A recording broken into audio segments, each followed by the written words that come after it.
it felt like a supernatural power. And it blew, so it was a nighttime hit.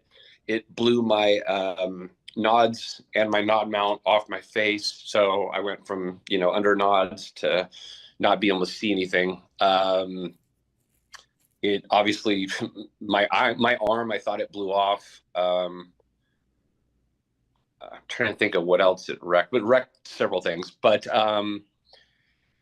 and everything was pitch black for me, and I really didn't know what was going on. I just felt my arm was blown off, so I got up and walked outside to the back, and there was a wall that we had hopped to get in.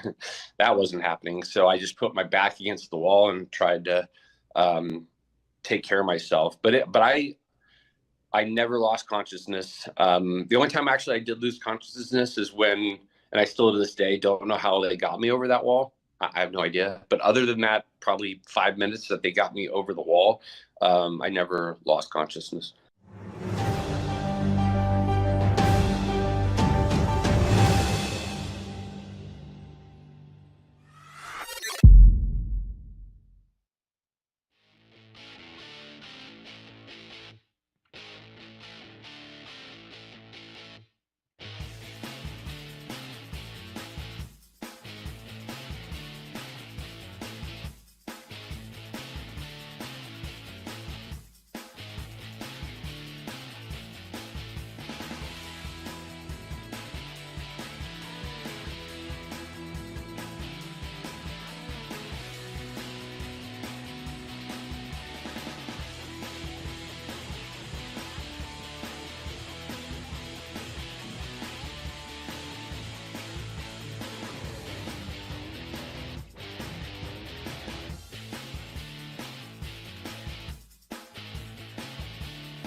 I think Withrow's going to hate my underdog picks this week. I'm extremely confident, I'm though. still going to bet them. I'm still extremely confident based on, and I'll give you the reasoning here. I'm starting, by the way, OutKick 360. We do this each week, courtesy of DraftKings, but you can go to outkick.com/bet, outkick.com/bet to join us on the money line. Again, I'm not doing a parlay, just straight up money line. You hit on two, you're winning some money here. I'm taking the Minnesota Vikings. I mean, it's the Lions. They're playing great.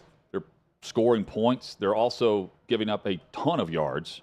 And I'll take Minnesota's offense with Jefferson and Cook and what they've done consistently. And look, this feels like an easy one to me. This is going to be a shootout because the Vikings defense has not performed well. They've given up 118 points in their last 4 games. The Jets put up 486 yards on them Sunday, and the Vikings still won. But again, this is a high-scoring game. I'm just taking the Vikings straight up. The Chargers, this is their last stand stretch. They have Miami in prime time, and then they will also face the Tennessee Titans the following week. 2 AFC matchups for a team on the outside looking in. chasing the Jets for the 7 seed. Give me the Chargers. And give me the Jacksonville Jaguars, believe it or not. And not for the reasons you think. Look, Trevor Lawrence may not play in this. We'll give you the update on the injuries a bit later in the show. Plenty of reason to talk about anything but football here in Nashville, specifically with the Titans. But here are the Jacksonville Jaguars, averaging 21.5 points per game. That's not great, but the Titans are averaging 18.3. Yeah. Yards per game, 351 total yards on offense for the Jags to 291 for the Titans. And passing offense, 224 to 171 Jags in favor there. And rushing offense, 127.4 is the average to 119.9. Give me the Jags straight up in an upset win. And oh, by the way, this same Titans roster lost to the Texans and the Jets last year. They're beating bad teams, and they're losing to good teams, but traditionally they've murdered and massacred this Jags team. Derrick Henry behind this offensive line is averaging a little over 2 yards per carry in this recent stretch. I'll take those odds, and C.J. Beathard or not, I still like the Jags run game, and the Titans have given up some yards recently in that area. I'm betting all 3, and I'm parlaying it. Wow. I'm going all in. Bold. Big weekend. With a 13-cent parlay for Chad Withrow. Big weekend. Aaron Torres joins us next. I'm going to make College $2 basketball back. talk.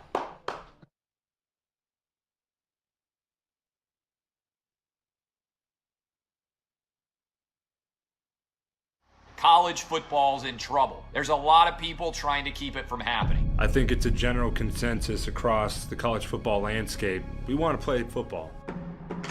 College football is a huge part of the fall. It's a huge part of Americana itself. It just really felt like people in the country needed college football to just feel a little sense of normal. Big news from the Big Ten as the conference releasing its 10-game football schedule. We go home thinking that we're going to be practicing the next day. Everybody gets a text, stay home, everything's canceled. Big Ten fall football season has been canceled. We just believe collectively there's too much uncertainty. I guess what I'm trying to understand, though, Kevin, is that was the same position you had 6 days ago. The Big Ten is an unmitigated disaster. There was a ton of confusion. There was presidents saying one thing, there was coaches saying another. Players had to be silent, coaches had to be silent, ADs had to be silent. People said, how does what you just did make any sense? And nobody really knew what the heck happened when they voted to cancel the season. You make this huge historical announcement, and then Kevin Warren never does a press conference to explain it. It was like a masterclass in how not to handle a crisis. The word really that was lacking in all of this is transparency. It felt like a lot of stuff was happening behind closed doors. Even today, we still don't know what occurred. So you don't tell us parents, that's fine, but you're not telling the young men that it affects. We have to make a decision to save the season. What about the history books? What about the rivalry games? What about Paul Bunyan's axe? How is that not going to go to a team this year? This is a failure of epic magnitude. The Big Ten presidents and leaders should be held accountable for the disastrous decisions that they're making. Then the commissioner doubles down, saying his decision will not be revisited. And that's the point. It felt like a war was declared on the Big Ten and Kevin Warren. Everything turned political. Because if this is medical, then you would have stopped the game of football a long time ago. I think the Big Ten leaders will tell you that they probably made a mistake in hindsight. If I had the chance to do it all over last year, I would make the same decisions that we made.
Just like that, second hour is here. OutKick 360 rolls on across the OutKick Network. Yeehaw Beer, Old Smoky Moonshine. Making it happen for us here at 6th and Peabody. Coming up, we go through the top matchups across the NFL. Some good ones this week. Maybe not as stacked as a week ago, but, I mean, we had several others. We normally do our top 5. We've had several other candidates, Chad, this week, and looking forward to diving in. We'll have the NFL injury report a bit later. Plus, in our 360 headlines, Ohio State beats Rutgers on a buzzer beater, but wait until you see how it all unfolded last night. Hit us up in the chat, OutKick 360, and you can join Chad in the chat. I'm in there. I am in the chat right now. Some good stuff being fired back and forth. One of the more intriguing matchups for me, Giants-Eagles, and it's because of now, the Giants have Philly, and then they'll turn around and play the Commanders. And the thought is, and we'll preview this more in a bit, the thought is that the Cowboys can't catch Philly by the time they actually will face each other, where they could potentially be tied with, same record, going into the final couple weeks of the season.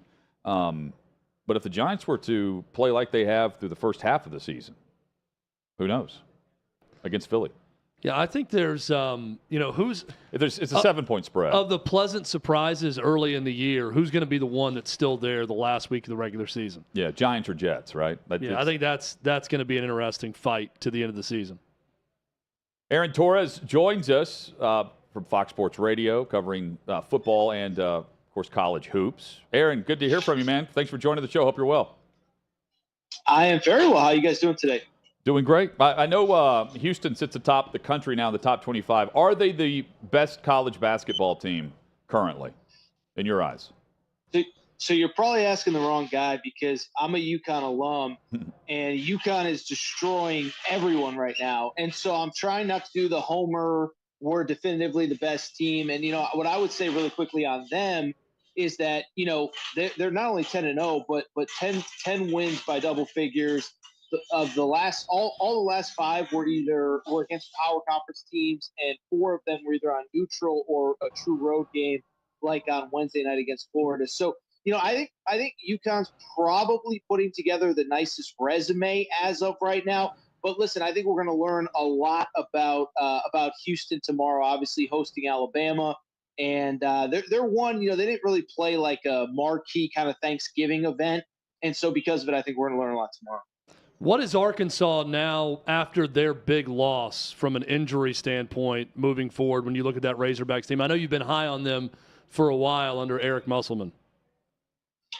So they're wild. I was actually on Arkansas radio. And by the way, if I keep peeking, I apologize. Did something happen in the World Cup game? My wife just texted me. I don't know if you guys have it. I'll check it for you right now. We don't have it in front of us here. We'll look I got you. It was in extra time, and Argentina was up 2-1. I really don't care that much, but she was just texting me. So anyway, I'm being a terrible guest right now. But so with Arkansas, it's wild because they're one of the few schools, and I know this is a big conversation in football right now too, with the transfer portal. And in basketball, coaches have really kind of been hesitant to kind of load their roster with the full 13 scholarships, because they just think in the transfer portal world, we're not going to be able to keep all these guys happy, and we need to go ahead and, probably have, 10, maybe 11 guys on scholarship. And so I bring it up with the Arkansas situation because Eric Musselman was one in the summer in the portal. He already had a top 2 recruiting class, coming in. They had the second-ranked recruiting class behind Duke. And he just said, I'm filling the holes that I think that I have. And so I bring it up because, they're a team that probably has about 4 or 5 real front court players, most of which were added in the transfer portal.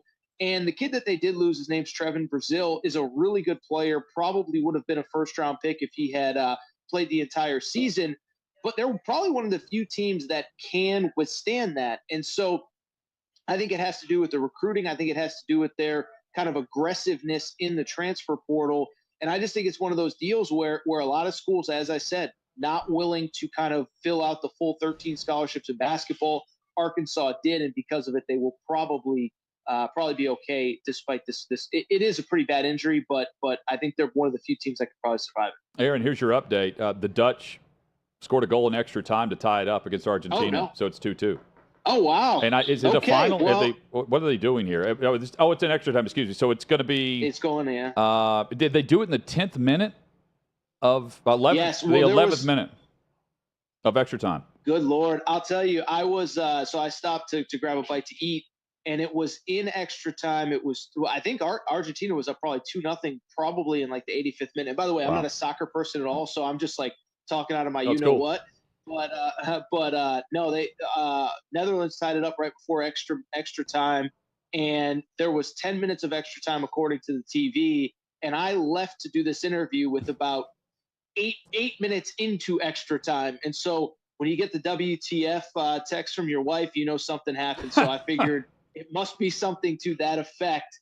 So I appreciate the update. I'm sure everybody listening does as well. You got it. We'll update you if anything changes as well on that. Hutton's got it up now, so we'll definitely have an update. Kentucky, it's an annual rite of passage for John Calipari to warn all the fans that the team's not going to be any good at the start of the year, but just hang with us and stick with us because we're super talented. And as people start to gel and we start to define roles, this team will be fine once conference season rolls around. I think we're seeing more of that with this Kentucky team, but that was a big win over in London over Michigan to get really their first big win of the season. It's so weird because, I think obviously, somebody that covers all this stuff on a national scale, I think some fan bases get painted with a certain brush. And I think again, I went to UConn. I have no affiliation with Kentucky. I mean, I did write a book. I understand the weird frustration of their fan base where you kind of, and I think most Kentucky fans are kind of in this world where we understand that there probably is nobody that could definitively do this job better.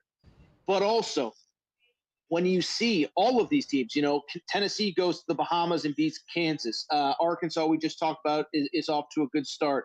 UConn's off to a good start. Whoever, fill in the blank. Alabama has had a couple good wins throughout the early part of the season. Like, Kentucky fans are like, okay, we get it. The recruiting's great. But it's also like, why do we have to wait until February for this team to click every single year? And why do we have to go through the same song and dance? And so, Chad, they did get a good win overseas. They played a game in London against Michigan the other day. But that was really kind of weirdly their first kind of signature win of the season. And so, they obviously they play Louisville later this month. That won't be a signature win, but at least it's a power conference team. And then I think it's UCLA that they play on a neutral court. But that Michigan game was like pretty important because if they don't win that one, I mean, you're talking about potentially going into SEC play with basically maybe only a win against Louisville and obviously non-Power 5, Power 6 in basketball teams. So I'm not ready to say anything definitive on Kentucky one way or the other. I get Kentucky fans' frustration. I also would sit there and say 2 seed in the NCAA tournament last year. Obviously, 2021 was a COVID year. 2020, they win the SEC regular season. So it's just every emotion that a Kentucky fan has, I kind of get right now. And we'll see if they kind of figure it out as time goes on here as we get closer to SEC play. We'll go back to the SEC here momentarily. But first, I want to ask you about North Carolina. Is there a reason to be worried if you're a Tar Heels fan right now, or is this just an early season blip on the radar? They're going to figure it out. They're too talented and no need to panic at this point. Yeah, they're another one I'm very conflicted on because you could go in a lot of different directions. I mean, last year they start off really slow. They have a lot of bad losses early in the out-of-conference play. They get smoked by Tennessee, as an example, at the Mohegan Sun tournament. They get smoked by Kentucky early in the season, and there were a couple other losses in there as well. And then they figure it out in March. And you kind of sit there and say, well, if they figured it out in March, they return all these guys, NIL helped bring some veterans back, they're going to be really, really, really good, and they'll figure it out. And so to your question, Chad, it's like, so they're struggling, and it's like, okay, so are they just a team, kind of the Kentucky question a minute ago, that isn't good out of the gate, but then it becomes like the secondary question of, almost like, was the tournament run last year a fluke? And I've been one of these people that, they really – North Carolina specifically played pretty well, really probably the last 2 months of the season. I think a lot of people would remember they beat Duke at Cameron in Coach K's final regular season game. So there was kind of this like college basketball narrative in the offseason of, well, they just got hot in the tournament. They really didn't. They played well from really about February 1st on, really from about the first Duke game on. And so I only bring it up because I don't know if I know how to really feel about North Carolina, because I think there's probably a group of people that says they made a tournament run last year. It's North Carolina. They have talented players. They return a lot. They will be fine going forward. But then I also think there's a group of people that says they just got hot late in the season, and really, if you look at the totality of the season, they were a good but not great team. And so they're another one, Chad. Like I don't mean to be ducking all your guys' questions. I kind of ducked the Kentucky question. I kind of ducked the North Carolina question. I don't think that I really know how to feel about them because, again, I think there's two very strong opinions on that team right now, and I frankly kind of understand the opinion on both. Aaron Torres with us, Fox Sports Radio. What's wrong with Louisville? And tomorrow, one win Florida State, winless Louisville will battle in Tallahassee. Who wins and why? Well, to your first question, it's kind of wild, right? Because, I mean, listen, we live in a transfer portal world now, and I know it's something you guys have talked about on your show. It's something everybody is talking about in the college sports world. The 2, 3, 4-year rebuild is a thing of the past, right? I mean, we saw what Brian Kelly did this year. We see what Sonny Dykes did. We saw what Lincoln Riley did on the football side. Basketball, Eric Musselman was a guy that, second year has Arkansas in the Elite Eight. Nate Oates wins an SEC championship in his second year.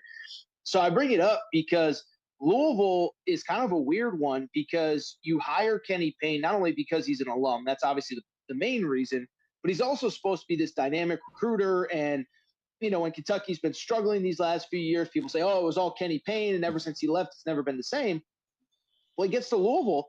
They just weren't very good in the portal this offseason. I mean, from your guys' neck of the woods, Brandon Huntley Hatfield, who was kind of a fringe rotational player on the SEC tournament team last year, SEC tournament championship team last year. That was like their big pickup in the offseason. And I don't think that Rick Barnes lost a lot of sleep over losing Brandon Huntley Hatfield, and no disrespect to him and, whoever, the people involved in his life. But so it's just why they're not good. They were a bad team last year. They lost a couple good players, either to the portal, graduation, whatever. And then you bring in this guy that's supposed to be this dynamic recruiter, and he doesn't sign anybody of note. And so, he said throughout the offseason that there was some negative recruiting, but I don't know how in a world where Arizona's been under a cloud of investigation, how Kansas has been under a cloud of investigation. Obviously, on the football side, Coach O left things a mess at LSU. Brian Kelly, I never heard Brian Kelly use that as an excuse. Never heard Brian Kelly use negative recruiting as an excuse. So that's why they're so bad. Now, I know sports gambling is legal in Tennessee, but if you're asking me to handicap the Florida State Louisville game, if you want to put your hard-earned money on that, that's your prerogative. But I'm not even going to try to speculate. I guess Florida State gets a little bit of an advantage because of the home court. But and by the way, I don't think that's going to be a capacity crowd down there in Tallahassee tomorrow. So. A hell of a broadcast on the ACC network, Chad. Oh, you can't wait when those two behemoths of the sport get together. It's gonna be amazing. I feel bad for the broadcast. I mean, they're gonna have to.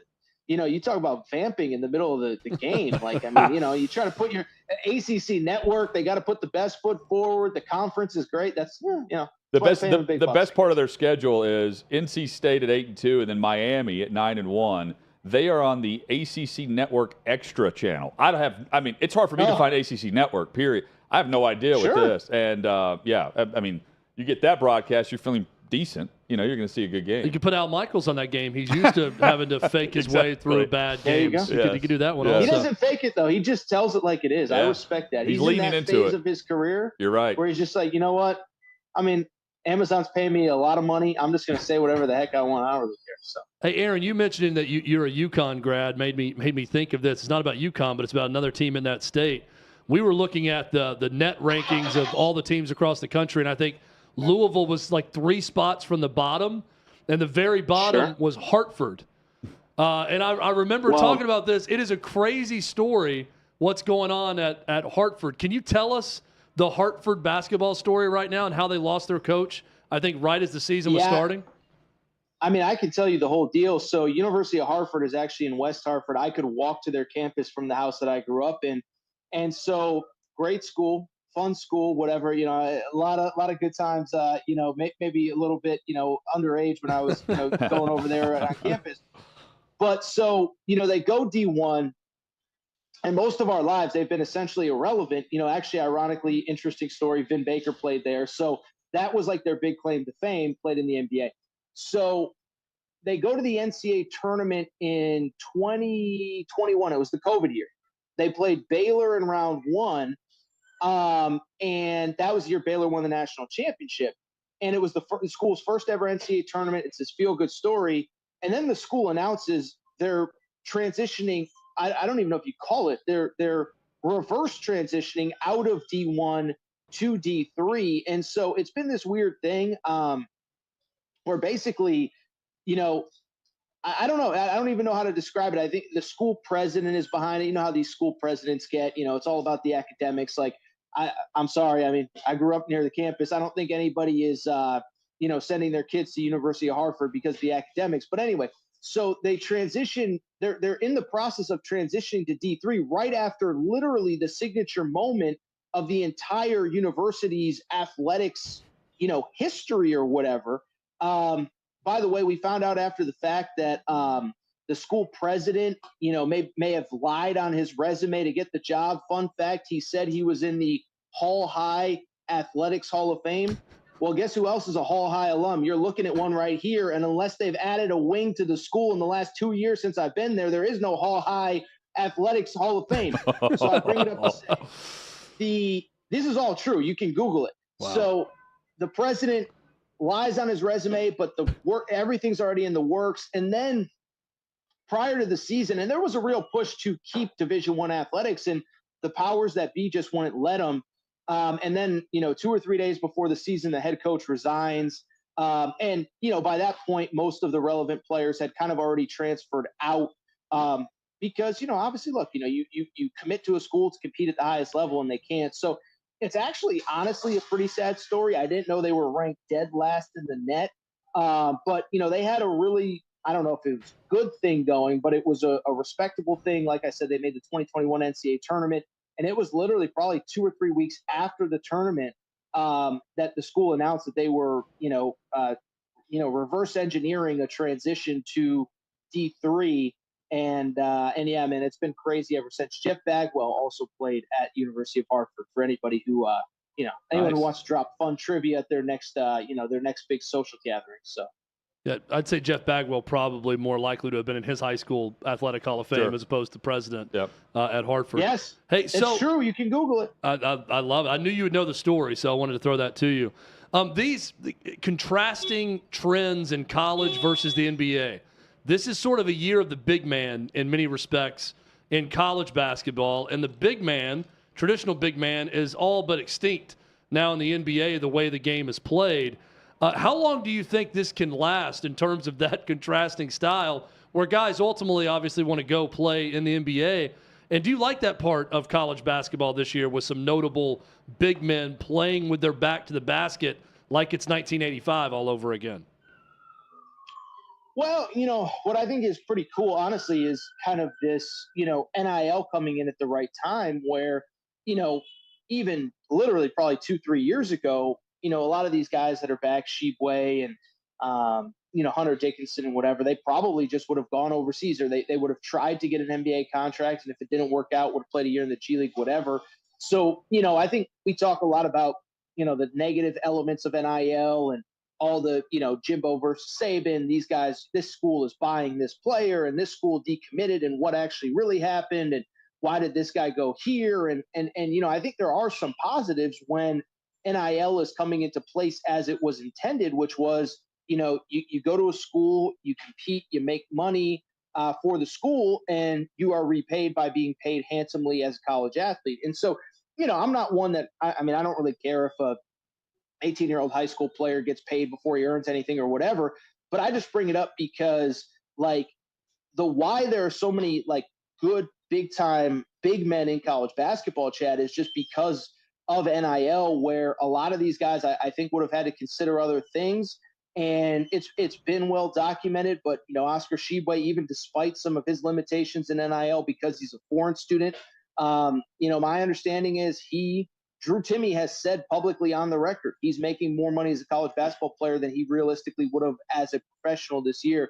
So, I don't know if that's like a continuing trend where it's only big guys that stay in college basketball, but I think for this specific year, it's worked out really well where there's 4 or 5 guys that I think, anybody who kind of at least loosely follows college basketball at least recognizes that's back this year. Still 2-2, by the way, in the World Cup for you with Netherlands and Argentina. Okay. So, and you did see the big upset, right? Croatia beats Brazil. Oh, I did. Brazil out. That Croatia moves on.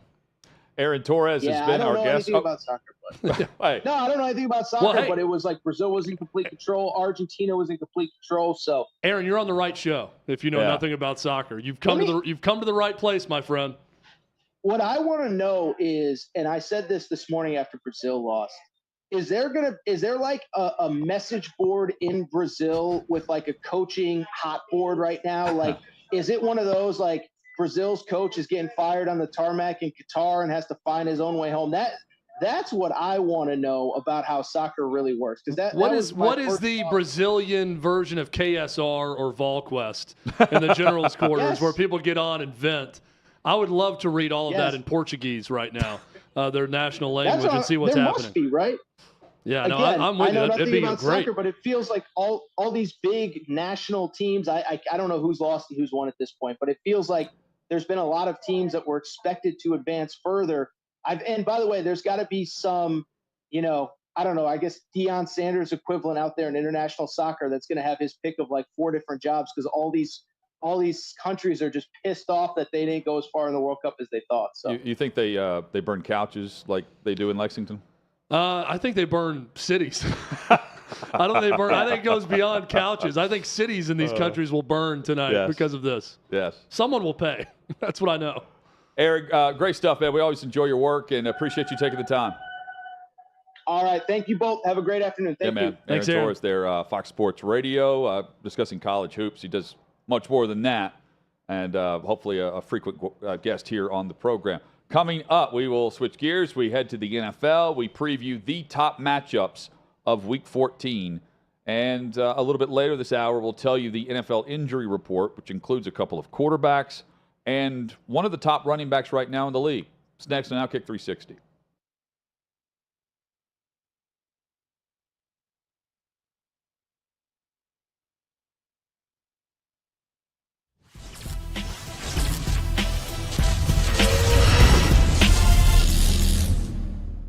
Today's edition of the Trey Wallace Podcast. Happy to be joined by Barrett Salee. Everything is powered by OutKick.com.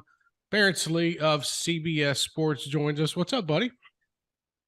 Oh, just getting through transfer portal palooza, bowl games. It's funny, Trey. I don't know if you feel this way, but I've noticed this for a while now. The offseason in college football is so much crazier because there's no structure to it.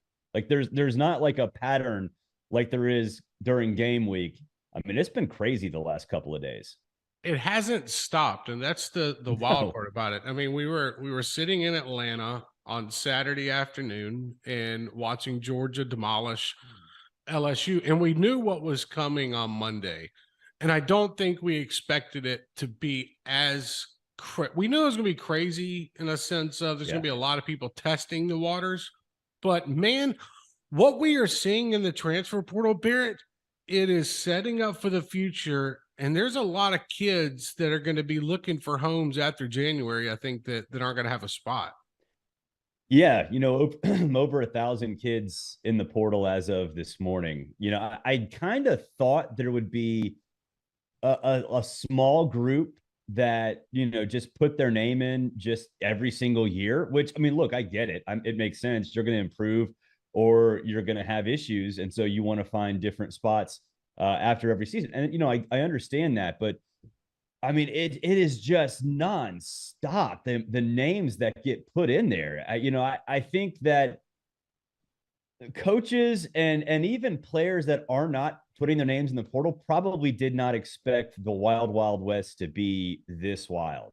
And the fact that you're getting so much booster money, collective money put in, the NCAA has got to be throwing their hands up in Indianapolis like, what do we do? What do we do? Because you're not supposed to recruit with NIL inducements. I guarantee you all of these kids are being recruited with NIL inducements. So it is a bizarre time. There's no doubt. Yeah, the one thing that stood out to me is I was talking with Dan Mullen last week about this, and he brought this up, that players are going to go into the coach's office or contact the local collective and be like, hey, guys, this is what I did for y'all last season. Look at my stats. Yep. What are you going to do to keep me here when it comes to an NIL deal where I'm not testing the waters? How, in your opinion, how big of a deal is that to keep your current roster happy, knowing that you've got to go out and spend money, let's be honest, spend money to get players to come to your school?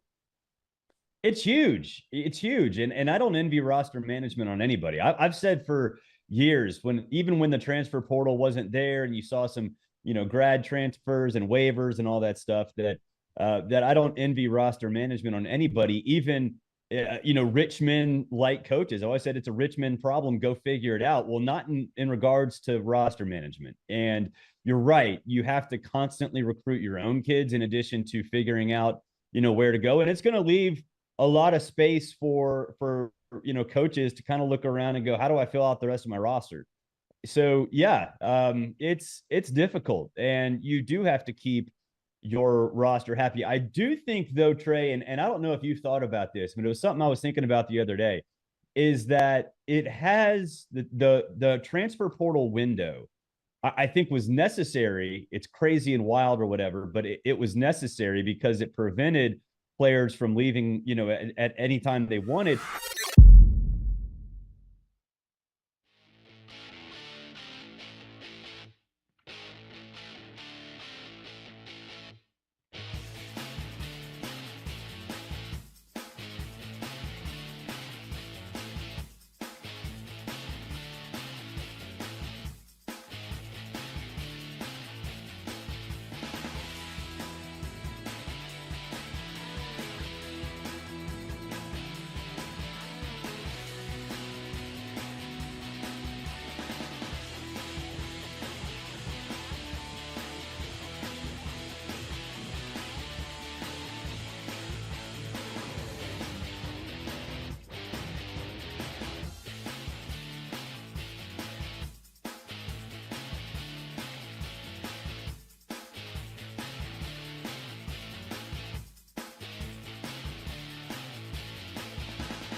Glad you're with us. Friday edition. OutKick 360 rolls on. Hutner Withrow with you. 6th and Peabody with EHA Beer and Old Smoky Moonshine. Chad, week 14. Got the buys this week for the Falcons, Packers, Bears, Colts, Saints, Commanders. It's the last bye week of the season before the stretch run. Anybody else just surprised to see bye weeks at all at this point in the year? Every time I see them, I know they're still happening, but I'm like, man.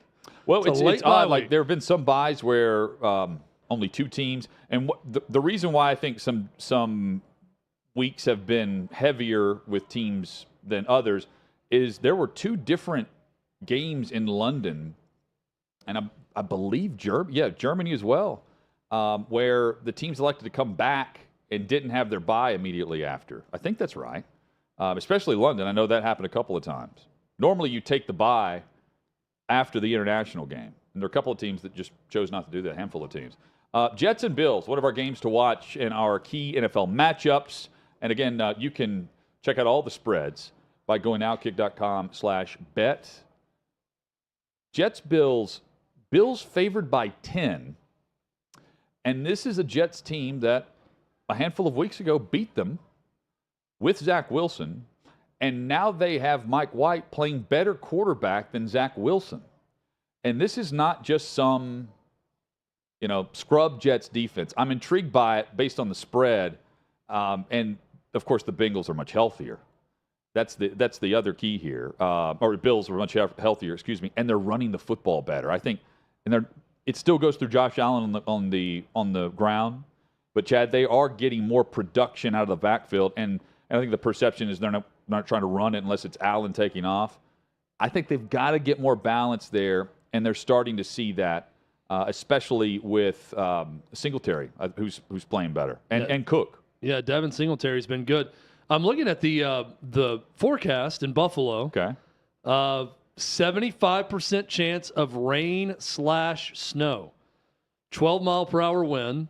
Low of 29, high of 40. This is on Sunday. So you're going to get what meteorologists like Davey Hudson like to call a wintry mix. That's what we're going to have in Orchard Park on Sunday. I guess that plays into the Bills' favor, but I'm not really sure. Yeah. Because they're a double-digit favorite. I think that's a big line for this game, quite frankly, when I saw that. So I immediately started looking into the weather, and it looks like there could be some not terrible weather for Buffalo this time of year, but some weather on Sunday for this game. Josh Allen just has his fifth game without an interception against the Patriots, but he committed that fumble, that turnover. The Bills, though, are starting to really utilize the running backs more. And again, the combination of the two is really, if you look at their individual stats, it doesn't jump off the page to you, but they're combining for 100 yards plus, and it's not Allen necessarily always getting that. The key with the Jets, too, they were just 1 for 6 in the red zone against Minnesota a week ago, but they put up 450 yards. And I know the Bills are much better defensively than Minnesota, but this is not the same Jets offense that beat them a couple weeks ago, Chad. No. Mike White, he's slinging it now for the Jets. Yeah, it's intriguing. And also, we'll get to this with the Chargers a bit later in our preview. But Chargers-Jets battling for that final spot, a great matchup between the Dolphins and the Chargers as well. Well, the Chargers need to beat Miami, and the Jets need to beat the Bills. Browns and Bengals. Davey and I, at the very end of the day yesterday, we're going back and forth. What was the other game, Davey? I said, let's put Browns-Bengals on here. Bengals are back in the mix for the AFC North because Lamar Jackson is injured. What was the other game we were choosing between? Vikings-Lions. Yes. And, of course, the Lions are playing great football recently, but the Vikings, they've wrapped up that division. You know, they're so far ahead.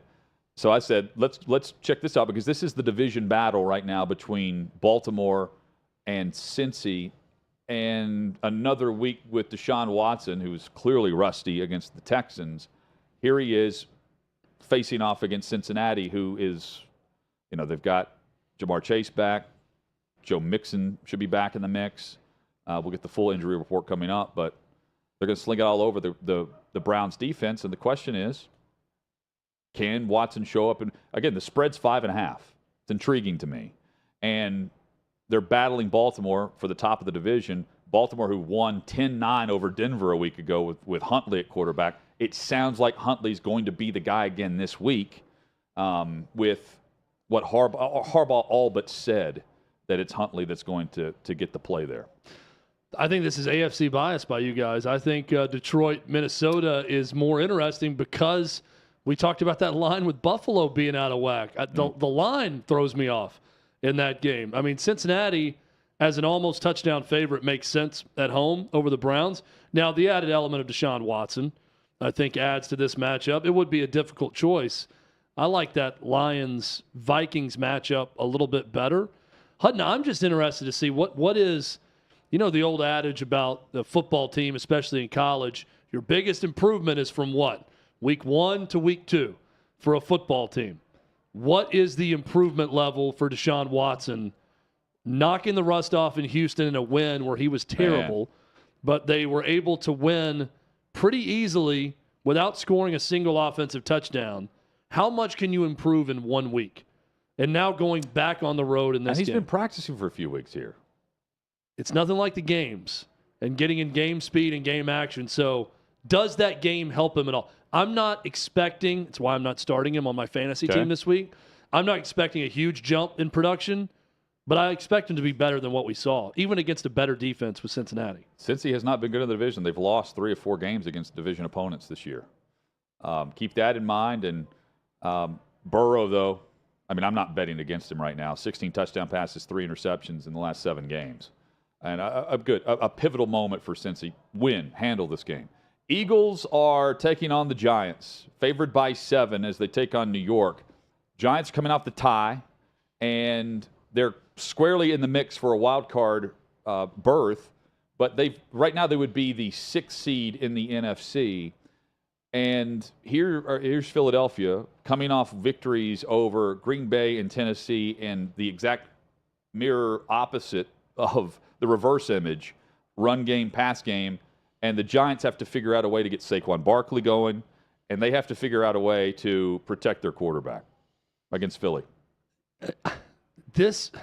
So for the Giants, Philly, it's just, are they going to continue to steamroll along? But coming off the tie, is it going to be the Giants or the Commanders? I think one or the other, not both, obviously. And they meet next week. This is such a big opportunity for the Giants to, knock off who is the best team in football right now, the Eagles at home. And to respond from that tie at home a week ago, it's a great moment. It's a great, I think, sort of crossover time for the Giants from being nice, fun story early in the season to, this team may not only get in the playoffs, but they could win a game once they get in the playoffs. You could show something like that with a win over this Eagles team this weekend. This is going to be fun to watch. The O-line for the Giants, I feel like, should be able to get the run game going better than what we saw from Tennessee a week ago. But this is an Eagles defense where the perception is you can run on them, and the numbers would show that. But they have done a really good job against the Packers rotation. They did a good job against Dalvin Cook earlier in the year, and, of course, with Derrick Henry last week. So can they get Barkley going?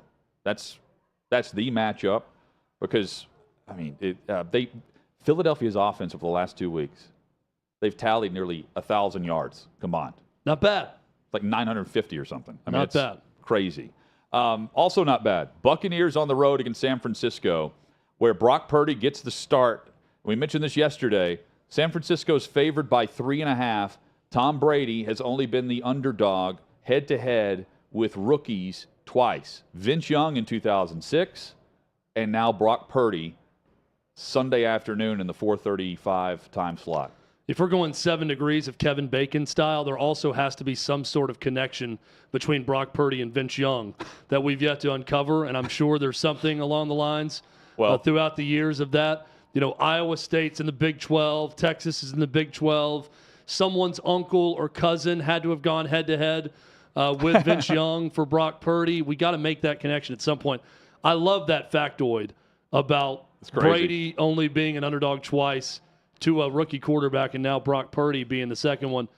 If we are to believe that the 49ers are seemingly quarterback proof in that they can go from Trey Lance to Jimmy G to Mr. Irrelevant himself, Brock Purdy, and not really miss a beat because of their play design, their offense, and most importantly, their defense and coaching with Kyle Shanahan, this is a big test in that direction. And for Tampa, can they string something together at any point this season? It is constantly one good thing, 2 bad things. Maybe a good thing and a half, and then another bad thing happening for Tampa. They can't get any momentum going in this season. Does that comeback win over the Saints propel them to something better in this game? They are. And they get their crack at, a rookie third string quarterback. They are 28th in scoring this year, the Bucs. They're averaging just over 18 points per game. And they have scored more than 22 points once all season. This is a San Francisco defense that has allowed 57 points over their 5-game win streak combined. It's a massive struggle offensively. The silver lining, I guess, if you're looking to stay on the positive end of this, Leonard Fournette's back, and he came back last week, but he's back in the mix, and they should be able. I could say this all year. They should be able to run it better than what they have. But he is a scoring machine in the red zone for Brady. Somehow he always gets the most out of just some role players, especially at tight end. Yeah. Well, Tom Brady, Vegas gets the most out of anyone who is willing to put in the work. He loves San Francisco, too. Yeah. His idol, Montana. Brady will get the most out of anyone who works to his level and will work with him to that level, regardless of where they were drafted or if they were drafted at all. He seems to get the most out of overachievers throughout his career because he's one. Chad, one of my upset picks, Sunday Night Football. This game was flexed in, and it's I'm intrigued to see Tua Tagovailoa against the Chargers' defensive front, but we know the Dolphins are favored for a reason here. The combined record of the 4 teams that have beaten the Dolphins is 33-15. I mean, they've lost to some really good teams. The Chargers are not one of those, but this is a Chargers team with expectations. And I said I'd circle back to the Bills-Jets. It's an intriguing matchup from earlier in the day to Sunday Night Football because if the Jets fall to the Bills, this is now a Chargers team at 6-6 where it's a total struggle. They should be in the postseason based on where they are. Year 3 with Justin Herbert, the expectations of getting healthier at wide receiver now. But their defense continues to let them down. The Chargers have lost 4 of their last 6 games. They've averaged just under 22 points per game in those 6 games. This is an offense that should do far more, even with some of the injuries they've sustained. Keenan Allen coming back, but Mike Williams continues to be on the injury report. But, Chad, even with the loss of the Raiders, the Chargers are still in the playoff hunt. And it's because of the back-to-back games they have now. Miami and then Tennessee, and both are at home. Chargers are dead if they lose this game. I think this is do or die time for them. Unless, it is time for them to step up. Well, unless the Jets lose, too. I know that mathematically they're not eliminated, but that needs to be the urgency with this group. They don't seem to be a group that has a lot of that. This needs to be the circle the wagons game for them. They're at home. They're a slight underdog. Chance at a big conference win in the AFC over a really good Dolphins team. I'm tired of hearing about the Chargers until they start winning games like this. They need to go out and win this game, period. And they're averaging, and I'm betting with you on that upset. Well, they're averaging 6 points less per game than they were a year ago. And that's just, Staley and everyone involved there, they've got to pick up the pace there. It goes without saying. They've got one of the top fantasy scoring running backs with Eckler. Out of the backfield, because they've been banged up, he's picked up production in the pass game, but he's very versatile, and they need some other guys to step up. Davey, what do you think of the overall rundown of the top games? Well, first off, I want to add, Chad, you were talking about the Vikings and the Lions. If the Vikings win or tie, they will clinch the NFC North, so you got that going for you there. The Eagles at the Giants. The Giants, even though they started off, I believe it was 6-1, they're 1-3-1 in their last 5. That one win is against the Houston Texans. Not exactly the best of the best. And then finally, talking about the Chargers and the Dolphins, the big thing for the Chargers is this game's probably going to be like 50-50 for the crowd. Dolphins travel well. You look at the Chargers, they've had issues getting their fans to show up, and they've only won 2 games at SoFi this year. It's actually interesting. The Seahawks, the Rams, and the Chargers each have 2 wins at SoFi this season so far. And it's it's one of those stadiums where I think you can certainly travel and have a home field, not a home field advantage, but against the Chargers especially. It's not a Chargers town. They're accustomed to playing in front of everyone else's fans for most of their games. Hopefully, too, his ankle's good because Armando said he's good to go. We'll get the full injury report straight ahead. So, big NFL story from earlier this week. Titans general manager John Robinson fired. Unprecedented move mid-season for a team that under his guidance, under his managerial style, whatever you want to call it, never had a losing record. And they're probably not going to have a losing record this year. They're leading their division, and Amy Adams Strunk fired her GM. Well, Amy Adams Strunk finally has spoken. Teresa Walker of the Associated Press sat down with Amy Adams Strunk about 10 minutes ago and talked about the decision to fire her GM, John Robinson. We can discuss a little bit when we come back. Yes, and give some details on some of the biggest questions we've had with all of this. That's straight ahead on OutKick 360.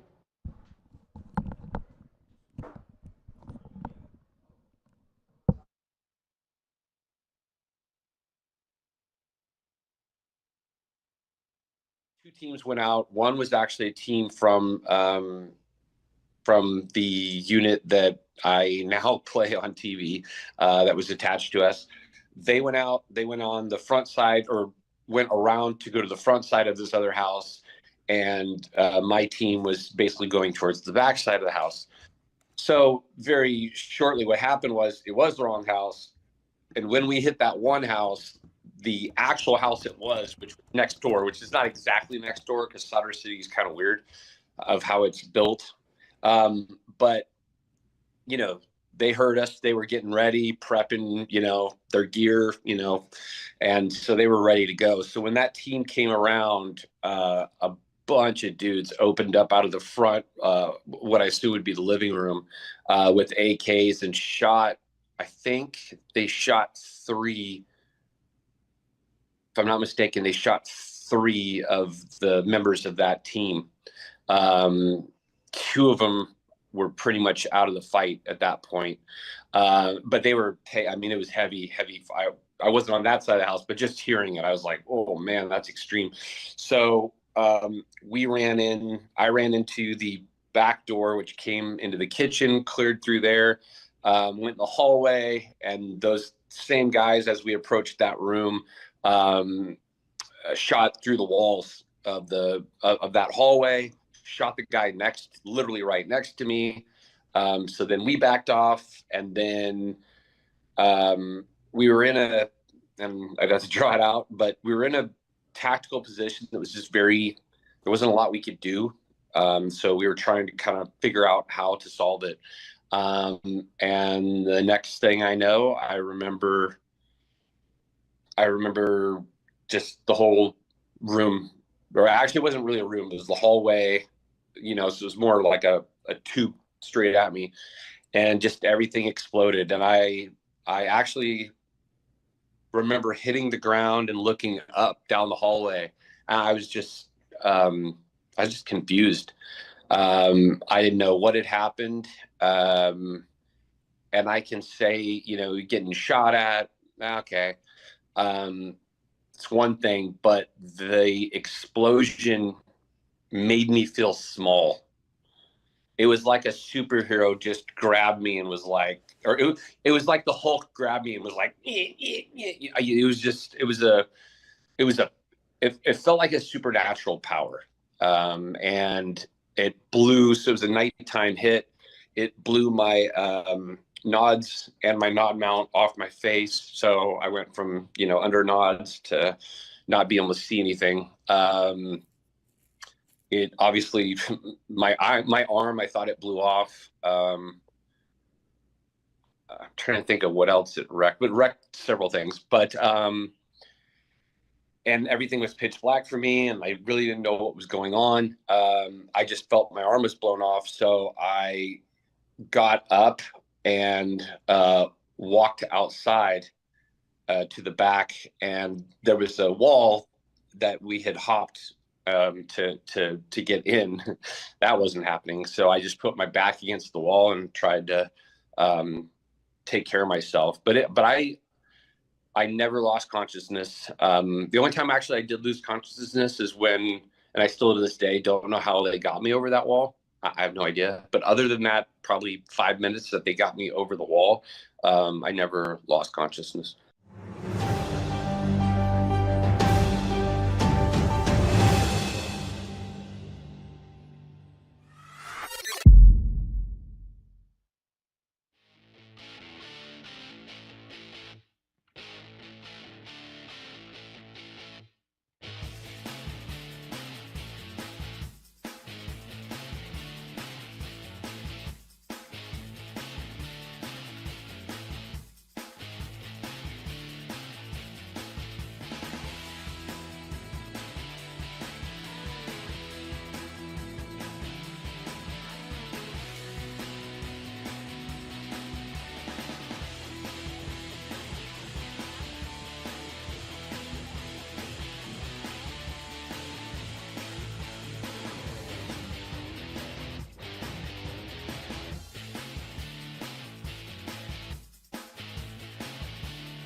Ravens head coach John Harbaugh has confirmed to reporters that Tyler Huntley is trending towards starting on Sunday against the Steelers. Lamar Jackson, he will not be able to go with the knee injury. Saquon Barkley questionable with a neck issue against the Eagles.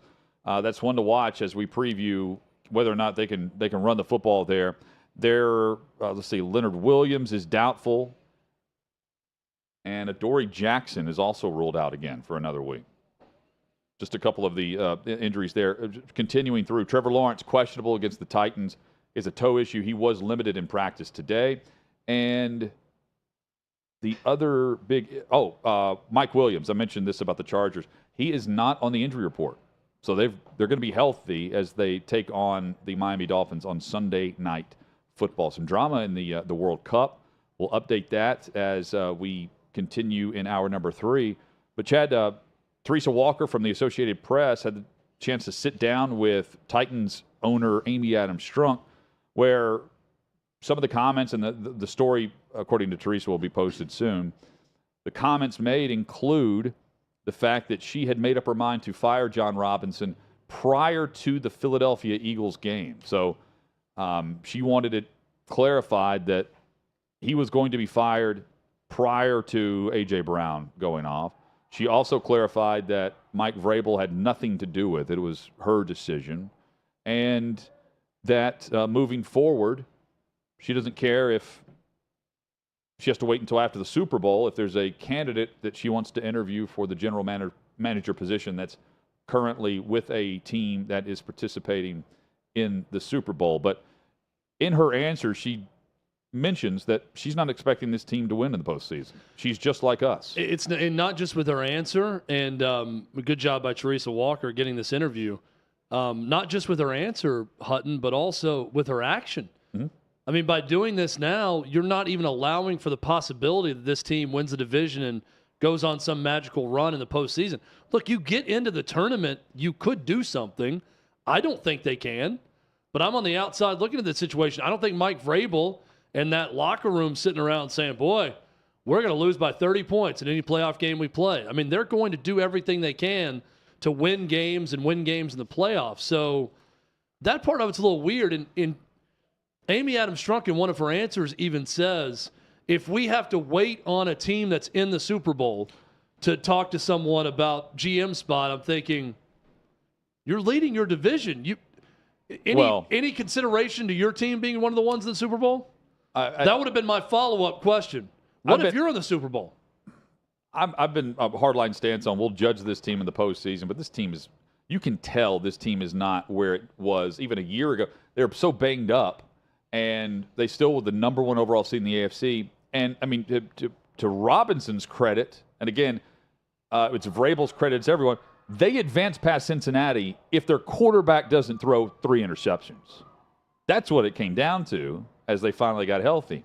But Strunk is saying Robinson was out, and she didn't care if they were going to play, 6, 7, 8 more games? Yeah. That Robinson was going to be fired, and she said, I just wanted to go ahead and make the move now because it was fair to everyone involved, and I had made up my mind. I wanted him gone. It's a clarification a few days late with a ton of speculation that they were not willing to put to rest until the sit-down. So incredible drama going on in the World Cup right now between Argentina and Netherlands. We'll probably have to update you when we come back from break, but they're in the second round of penalty kicks. Mm-hmm. And at one point, Argentina had hit all 3 of their first 3 going to 5 in penalty kicks. Netherlands missed their first 2 penalty kicks. And since then, Netherlands has gone 3 for 3, and Argentina missed 1. So everything that needed to happen to come down to 1 kick to decide who's moving on to the World Cup has happened after it looked like Netherlands was completely dead in the second penalty kick round. Great drama just with the slow motion shots of the players and fans. Can they do it in 10 seconds? Are they going to kick this in 10 seconds? I think he's going to milk it. Oh, I don't know. In 5, 4, he's 3. not going yet. We'll tell you next break. College football's in trouble. There's a lot of people trying to keep it from happening. I think it's a general consensus across the college football landscape. We want to play football. College football is a huge part of the fall. It's a huge part of Americana itself. It just really felt like people in the country needed college football to just feel a little sense of normal. Big news from the Big Ten as the conference releasing its 10-game football schedule. We go home thinking that we're going to be practicing the next day. Everybody gets a text, stay home, everything's canceled. Big Ten fall football season has been canceled. We just believe collectively there's too much uncertainty. I guess what I'm trying to understand, though, Kevin, is that was the same position you had 6 days ago. The Big Ten is an unmitigated disaster. There was a ton of confusion. There was presidents saying one thing, there was coaches saying another. Players had to be silent, coaches had to be silent, ADs had to be silent.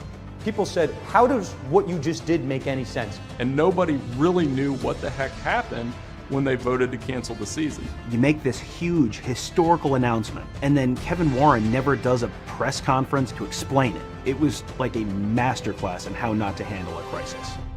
The word really that was lacking in all of this is transparency. It felt like a lot of stuff was happening behind closed doors. Even today, we still don't know what occurred. So you don't tell us parents, that's fine, but you're not telling the young men that it affects. We have to make a decision to save the season.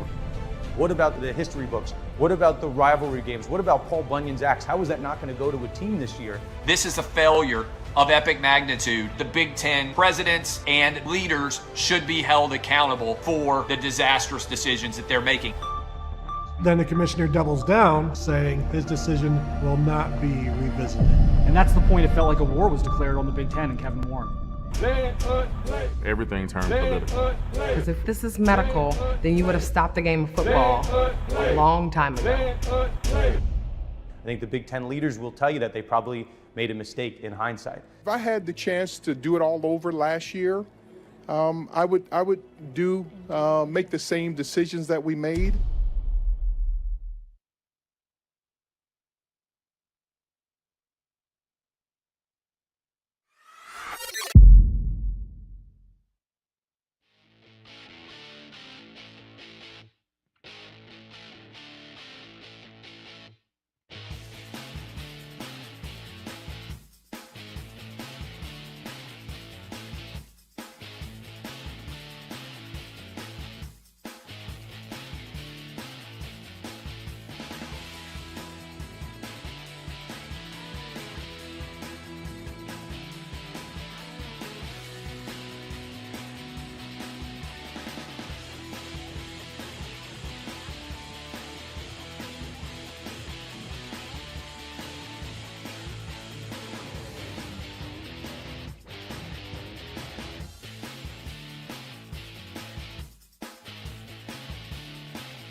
Literally 1 second after we went to break, the penalty kick was good. Argentina knocks it through. Argentina advances past the Dutch. Quite the dramatic finish. Man, it was outstanding. There's something about, we're not soccer aficionados here. No. But there's something about the drama of a World Cup, but the way that sport delivers the slow motion reaction shot of both player and fan. Yes. After every shot during penalty kicks, I love it. And that's in, other international matches, not just, international country versus country matches, but, you go to a Premier League match and see those slow motion shots of the fan reaction after everything. It's terrific. Argentina advances past Netherlands. I do know this. Netherlands, the Dutch, the best soccer-playing nation to have never won a World Cup. And they're not going to do it again this year. Of all the countries that have won it, that's great at soccer, the one that's the greatest at soccer to have not won it is Netherlands. Chad, let's reset our thoughts on Baker Mayfield's 98-yard game-winning drive against the Raiders last night on Thursday Night Football. I mean, some of the passes he's making on, this 8-play drive, I believe, something like that, it's just tremendous. I mean, and it looked as though some of them, and I would expect, I don't think it's not a high-tech offense whenever you're taking over in about a day and a half with one decent practice, I guess, and you've got Sean McVay on Wednesday saying, yeah, we feel like he's up to speed on the game plan. The game plan was, okay, you're going to run a go route, and this guy's going to run a 10-yard out and put the ball in the money. And Baker did on that final drive. Now, it wasn't pretty throughout that, but that was one of those moments where you look around going, why? What was missing with this in Carolina with Baker Mayfield? And honestly, I think it's a couple of things. Number one, you had a dead man walking with Matt Rule, and I don't know why, but they added him so late in the process where you just had this weird hurry up and get ready for the season feel, and it just didn't fit like it's going to fit with Sean McVay. And I say this not saying anything more than it felt like they did not have faith in him even as they acquired him. Yeah, well, it felt like it was never truly meant to be because it took so long to happen. And I'm not saying he's the starter next season. He could be in Los Angeles. Who knows about Matthew Stafford? He's got the spinal cord contusion. He's got the elbow issue from this past off season where he's not able to throw the football, and McVay acknowledged that. They are, the stat of they've got 16 players back, I believe, from their starting group from the Super Bowl, and only 5 have played every game. They're completely banged up, and they're looking for an insurance option in case Stafford's just not ready. Again, you don't know, and he wasn't his self this season, and they don't have picks. What's the mantra? F them picks. F them picks. From the general manager. I guarantee you they're not saying that right now. I doubt they're walking around the building saying that. What a great opportunity for Baker, though. They've got the rings and the trophy, though, already. So it did pay off from that respect. But moving forward in the future, they're in a tough spot. If I may. Unless Baker Mayfield continues to play great like he did those final 2 drives. There's another, yes. Then you're looking at it in a different way and thinking, remember, this guy's a former number 1 pick, and now he's playing great in this Sean McVay offense. There's a scenario where that happens. Not great. Oh, you say later. Yeah, I'm saying if the last 2 drives are an indication of things to come. I know it's a stretch. It's 2 drives. They had 3 points. It's their personnel around up until that point. That's what worries me. Yes, but that catch by Van Jefferson to win it, and some of the plays that were being made by those guys on the first play. He was giving them a chance with the throws, but those are difficult catches. Yes, and great throws as well, as you mentioned. Hey, but let me. So, Sean McVay and Matthew Stafford randomly go to Cabo and happen to see each other there, right? Yep. So random. Baker Mayfield asked for his release, and he admitted that he went ahead and booked his flight to L.A. because he just had a feeling prior to the waiver claims. You think that's by coincidence? Hutton, I think that Sean McVay is inside of every NFL quarterback's DMs. That's what I think. I think that he probably, as the cool young coach, has immediate access to everyone's Instagram account or their cell phone, their phone number to text them, account. Or their agent. I think it's more direct than that. I think he's going right to the source. And when they have that random coincidental meeting in Cabo, we know, as we joke, tongue-in-cheek, there's nothing random or coincidental about it. Cabo cool. I think that I can't remember the last time I ran into someone that I knew in Cabo, just randomly. No right? Kardashians hanging out with you? Yeah, never happened to me. But, of course, I'm not Sean McVay. I think that he knows these guys pretty well and can get in touch with them and arrange some meetings. NFL injury, let me go through some others that have been tweeted out. Saquon Barkley, questionable. Deontay Foreman is good to go for the Carolina Panthers. That's big because you can run the football of the Seattle Seahawks. Carolina's on the road this week. Sam Darnold's making another start. He had been dealing with a foot injury, but Foreman's playing. And I didn't pick Carolina because I didn't know about the full status of Foreman with the upset pick. This is intriguing here. Joe Mixon, he is cleared through concussion protocol. He's expected to play this week. And T. Higgins with the hamstring issue, he's also expected to play. Lamar Jackson's doubtful. Amari Cooper questionable with a hip issue for Cleveland. And Trevor Lawrence questionable with a toe injury. He was limited in practice today, but hasn't practiced all week as they face the Tennessee Titans on Sunday. The Titans are extremely hobbled. Traylon Burks out. He's in concussion protocol. Christian Fulton not going to play at corner. Danico Autry will miss another game, and they have not been as physical in the trenches without him lined up next to Jeffrey Simmons. Just not the same, and Simmons is playing through an ankle injury. David Long Jr. not playing this week. So here's a hobbled Titans team. Jags are the underdogs on the road. They may have to go with C.J. Beathard, but this is a Titans defense that I think they will be able to run against because, again, without Autry, they're not the same physical front. And Jeffrey Simmons has not been the same since injuring the ankle. So he's not the same guy either. Chad, interesting finish last night in college basketball. And quite frankly, if not for Jay Billis, when I first saw this highlight, I like Billis whenever he's going through the rules to clarify things. But a situation where in a final chance opportunity, Ohio State beats Rutgers on a buzzer beater. And immediately the question is, should a violation have been called? Because the player starts here.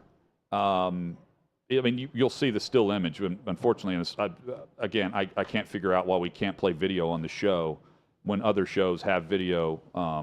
Here we are with the still image. We need to get a show attorney. We need Davey Hudson to turn from meteorologist to attorney on this show, and then we'll be okay to get the license to play video on this one. But Chad, the rule. We also don't tweet from this show, so there's a lot of things we don't do. Yes, correct. What's the rule clarification here?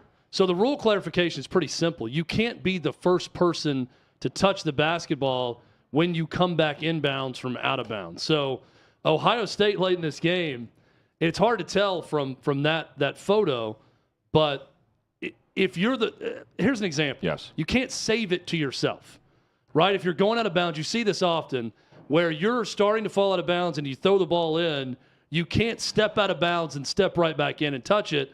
Guys usually are trying to box someone out to let their teammate touch it, knowing they can't touch the basketball because if they do, it's going back to the other team. You can't be the first one to touch it after you go out of bounds. So another it's like example football where you go out of bounds. Yeah, and if the ball is released, so let's say your teammate is passing it to you and you're out of bounds, and while the ball is in the air to you, you jump right back in bounds while it's in the air, that's a violation. The ball is not touched by anyone. You're the first person to touch it coming out of bounds. That is a violation. Now, what can happen here is, and that's what's hard to tell in this video and that still shot, but if the Ohio State player is out of bounds, puts both feet in bounds, as the pass is coming to them, but it's still in the player's hands. Right. So before they release it, you could hop back in quickly. As long as it has not completely left your teammate's hands, then it's not a violation because you're not the first person to touch it when you get back in bounds. Because technically the other person is still touching it, even if they're in the process of passing it to you. But if the ball's in the air and it's already been passed and you're out of bounds when the ball's released in the pass from your teammate and jump back in bounds, by the rule, it should be a violation.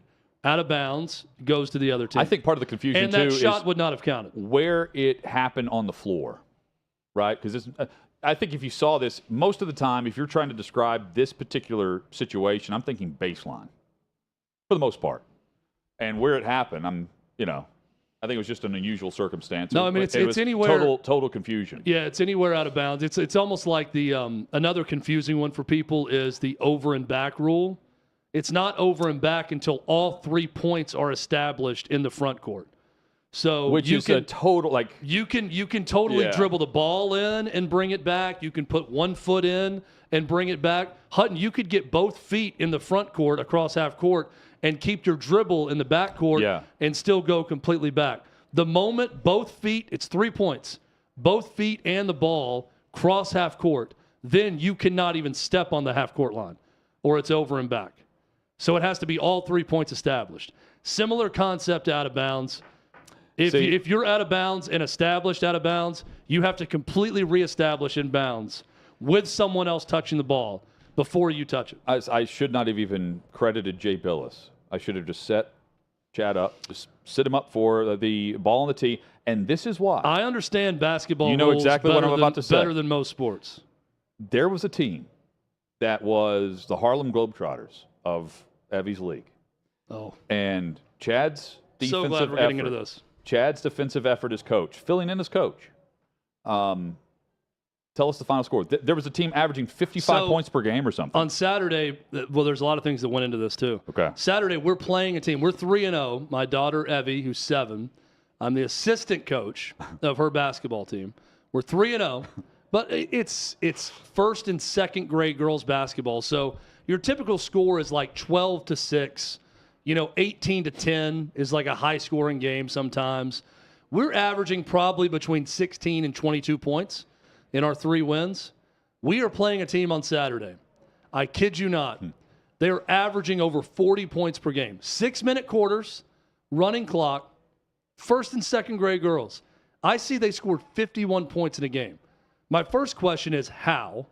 My second question is, did Brittany Griner already get traded from Russia, and is she participating on this first and second grade team? 7-footer. So clearly my thought is, well, they must have 2 really good guards. They're getting quick steals, and it's a fast break, and they just have a girl who can score, who can go score a layup, right? Because you got to be scoring quick to do that. So morning of the game on Saturday morning, my head coach, Coach K, he'll go by Coach K. That's what the girls call him. He calls in sick. He's got the flu, got a fever, can't go. Calls old assistant coach Chad, says, "You're in. You got to coach today." And I'm thinking, all right, gets the blood going a little bit for me, right? Gets the energy going. I'm thinking, we are going to come up with something to stymie this team at least a little bit. So show up to the game, the elementary school gym, and all the girls are outside. It's a warm Saturday in December, which is rare. Gray outside, but they're all dribbling and playing around outside. 5 minutes left in the game before me, and I say, "Girls, follow me."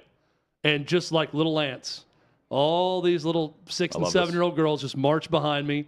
And I say, "Do not dribble the ball. Game going on. Hold your balls." We all walk into the gym together, go to the corner of the gym away from everyone else. I get down on one knee, ask them all to kneel down in front of me. And I look at each one of their little eyes, and I say, 2 points of emphasis today. Because the team we're playing has dominated everyone. So here's what I want you girls to know. We are a good team before we get to the 2 points. Know that as we play this team. Know that you're good and they're good, and don't be afraid. But here are the 2 points of emphasis. 1, when they score, do not panic and throw the ball in immediately. Take your time, set it up, and walk the ball up the court. Taking your time. There's no 10-second violation in little girls basketball. They can't guard you until you get over the 3-point line. Get your guards, your wings out past the 3-point line. Let's set it up. Let's take our time. And 2, Hutton, was the hardest one to abide by. But when they get the ball, if you don't do this, you're benched. You run back. Yeah. I did have to bench one girl, but it was for reasons not because of that. Just for a short time. Okay.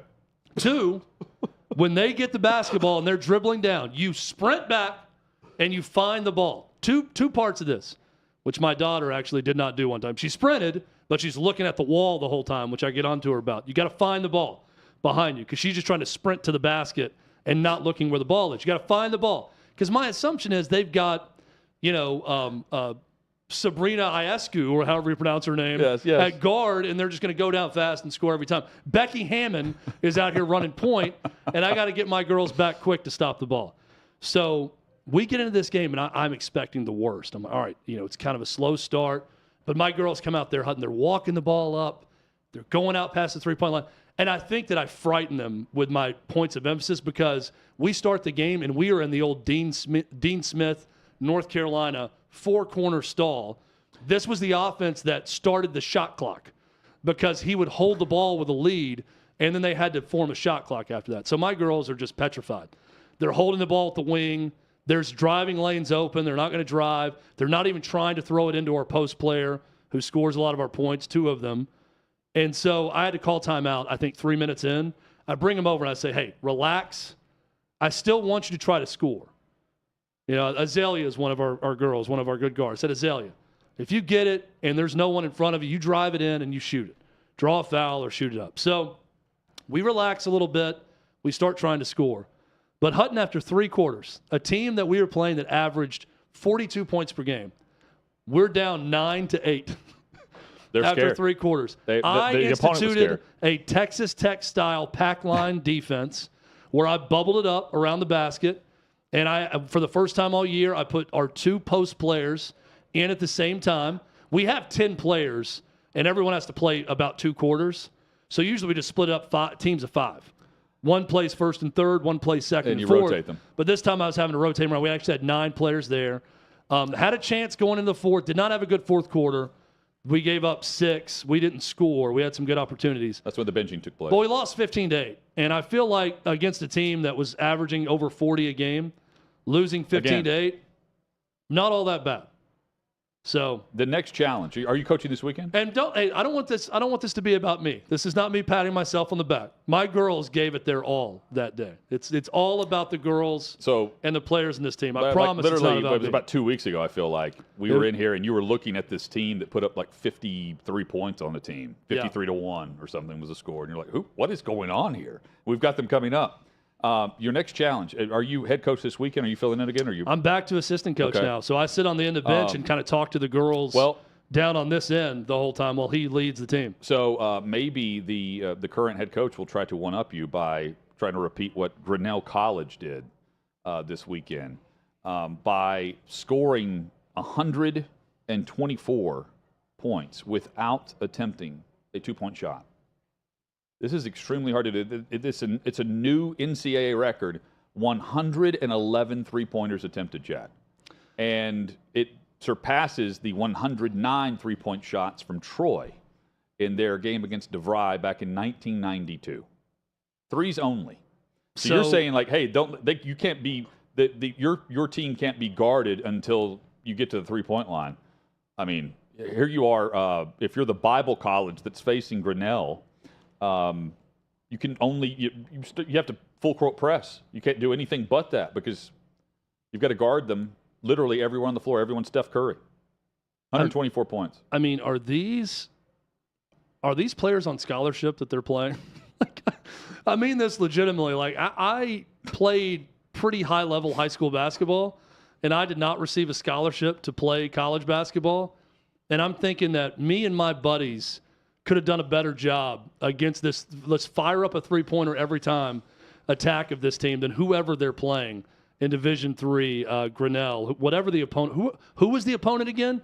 Did we have a box score where we can see the opponent that they're playing? It was a Bible college, I believe, is who they were facing. So Jack Taylor is the guy who's somewhat famous at Grinnell College. He's a 5'10" guard who scored just bundles of points for Grinnell back in the day. I just see this and I think, who's defending this team? I mean, this is terrible. This is like We've talked about my men's league game where I was 17 for 17 from 3. Yes. And scored 57 points in a game. That's still talked about in the men's league that I play in. And we had. But you know how I did that? Because we played a bunch of 42-year-old lawyers who were in a 2-3 zone and never came out to guard me. I almost didn't want to shoot, and my team was screaming to shoot it again because they didn't know to come out and guard the three-point line. Is that who Grinnell played? No, they're not playing the lawyers. They're playing the men that are training to hand out free Gideon Bibles at the Bible college. That's what they're doing. By the way, the Pioneers are their name. Their offense is predicated, the philosophy is predicated on quick shots. They prioritize threes, clearly. Constant full court press. And crashing offensive glass upon the three-point shot. Everyone crashes, you pitch it back out for another 3. This is like the analytics of football and when to go for 2. There are certainly coaches that would play. Drew Maddox, locally. Great college player for Vanderbilt. He would, longtime high school coach here in town too, state championship winning coach on the regular. He would point to the analytics of having the 3-point shot versus, stepping in and trying the 2. Sometimes there's just layups. So, I mean, in a fast break, quick offense, it's very difficult not to just go down the court and lay it in on a fast break and take the points or get fouled, or like they did not attempt a 2-point shot to where they were even fouled to go to the line. That's insane to me. It's one thing, like if your approach is we're going to constantly put pressure on the opponent by running and gunning and full court pressing, that's one thing. When your approach is just take a quick shot. Yeah, just doesn't even need to be a good one. Just get the ball towards the basket. I'm thinking about the first coach in Hoosiers when Gene Hackman, when Norman Dell takes over and he's in practice, like, stop throwing the ball around the key, just fire it up there, let's go. But no, that's Norman Dell. Remember the first coach, he walks in the gym, you can hear him. It's the guy who plays Eddie Harris in Major League, that older actor. Yes. And he's saying, he's like, stop passing it around the key, just fire it up there. Is that guy coaching Grinnell? Because it's one thing to take good shots quick. It's another thing just to throw it towards the rim and have everyone rush to go get the ball and then throw up another bad shot. Now, granted, they scored 124 points, so they know what they're doing, and they're hitting some of these threes. But I hear that approach, and I immediately think, oh, so your approach is to not really play defense. Right? It works. Yeah. No, we're going to full court press. What that means is we're going to throw the ball towards the rim, try to get the rebound. If we don't, maybe one guy gets back on defense, maybe not, but we're okay with them scoring a layup on the other end as long as we get a 3 up the next time down. You get a steal on the inbounds pass. There's going to be a lot of layups. Kick it out for a 3. At least there should be a lot of layups on the other end. They did. Davey lets us know they ended up shooting 6 free throws due to a bonus situation, but never attempted an actual 2. Well, I want whoever they beat excommunicated from this league. That should be the next step. Hit us up with your thoughts at OutKick 360. Coming up, the Power 5 coaching carousel. We'll go through some of the recent hires. There is a familiar name that is returning to the SEC as an offensive coordinator. And Charles Barkley opens up on his relationship with Michael Jordan. Turns out they haven't talked, and we'll tell you how long. That's next on OutKick 360.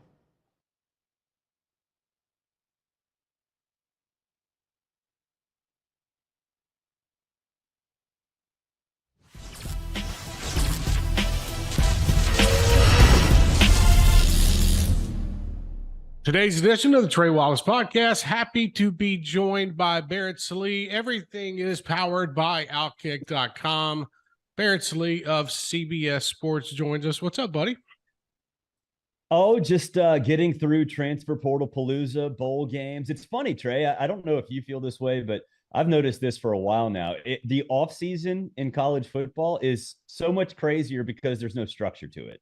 Like there's not like a pattern like there is during game week. I mean, it's been crazy the last couple of days.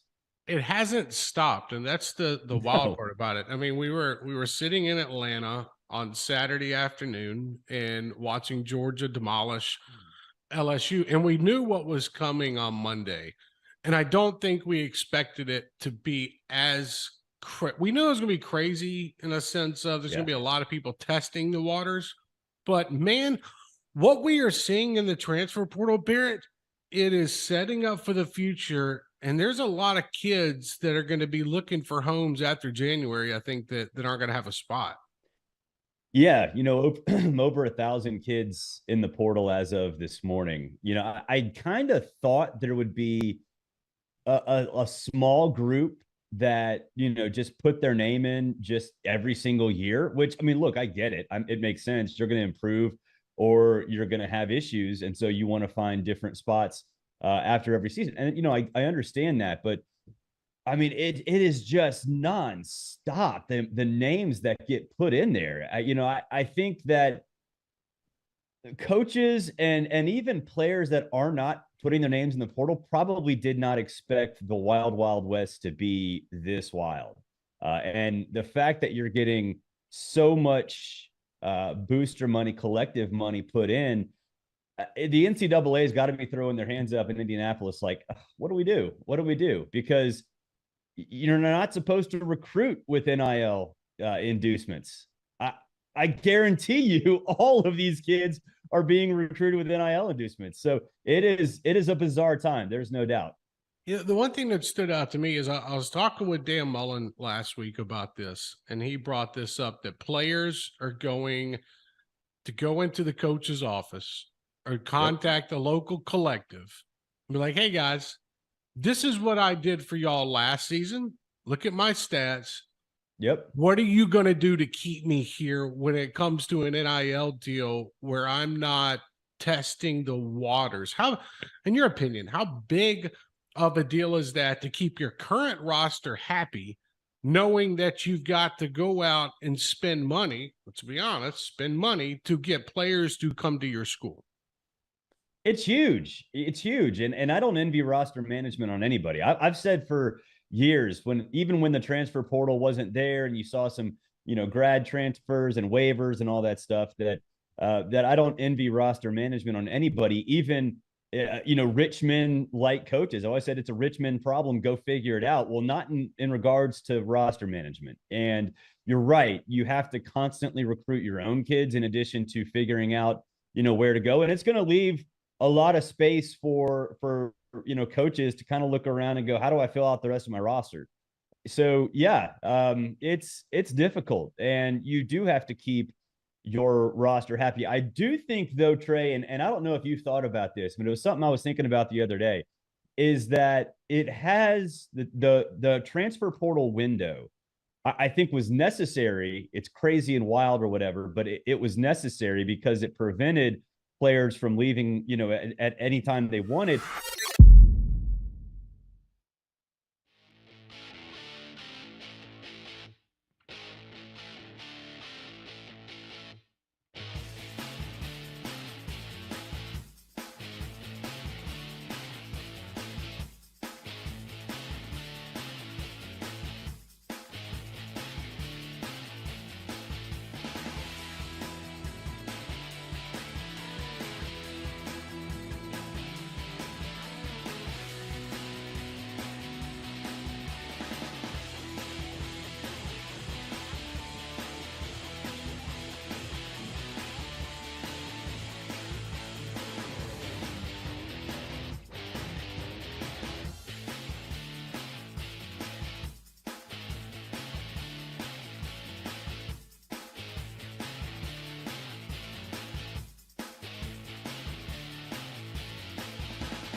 OutKick 360 rolls on.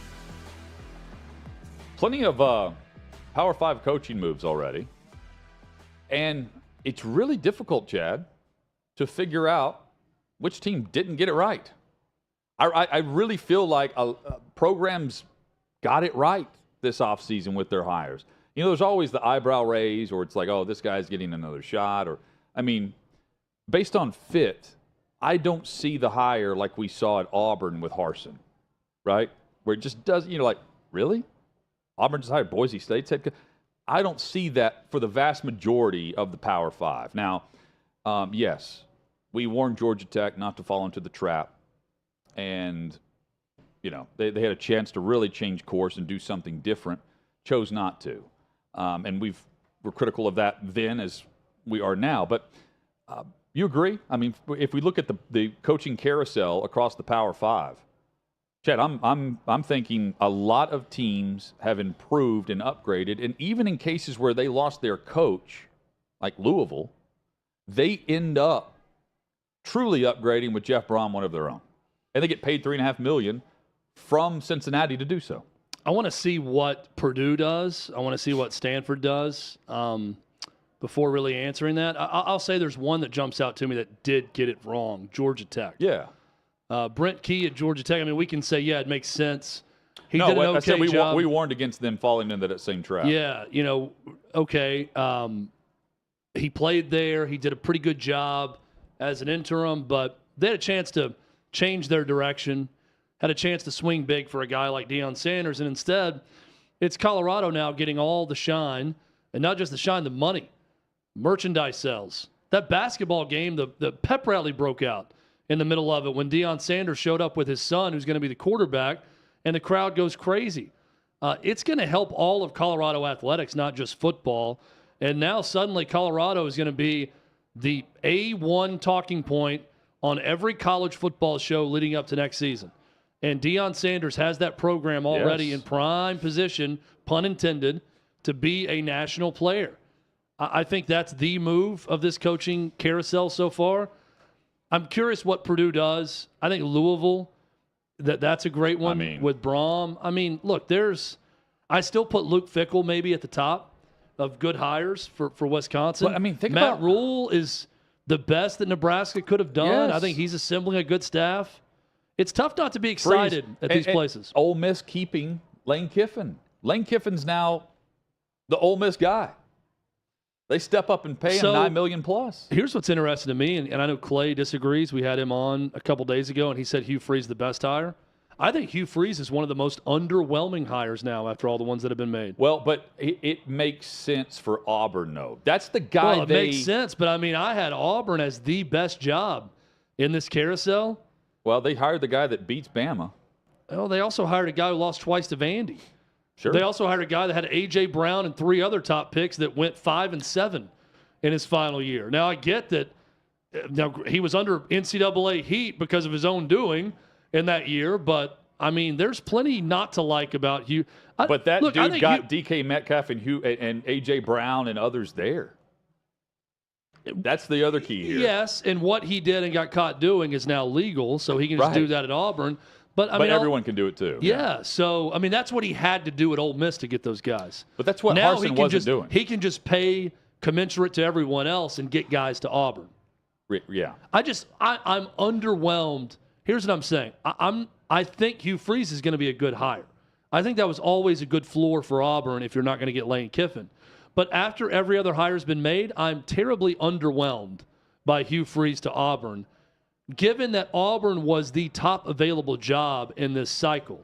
And I think Matt Rule has a better history as a coach. I think Luke Fickell is a better hire for Wisconsin. I think Deion Sanders hasn't done as much as Hugh Freeze as a head coach in college, but is a more exciting hire. And I think Hugh Freeze will do just fine. This is not me knocking him or Auburn. I think they'll be fine. But I think you could point to some other jobs or other places, Hutton, that hire different guys that are even better. So Stanford was trying to hire Jason Garrett. He decided to stay at NBC. Says, I'm not leaving. He's enjoyed his time at NBC, and he's not leaving. I think we have the tweet, or maybe we don't. I'm looking at this rundown. But we've got a tweet for where he's clarifying, hey, thanks so much to Stanford, but I'm staying with Football Night in America and with Notre Dame football. So is he about to get the big push? Because Garrett was also involved with some coverage of the USFL. You know, they wanted to get him out there and get the exposure and get the reps. I wonder if he's about to get some of the money that McVay turned down, for instance, to stay in coaching. I don't think so. Here's what I think. I think he wasn't getting the Stanford job. I think this is very easy to say when you know that you've been passed over. And he interviewed and they're going in a different direction. I think he caught wind of that. And then he decided to post something about staying at NBC. But he was a finalist after they looked at like 6 guys. Multiple people confirmed that. And well, he's a finalist. Doesn't mean they offered him the job. But one of 2 finalists means Stanford narrowed it down.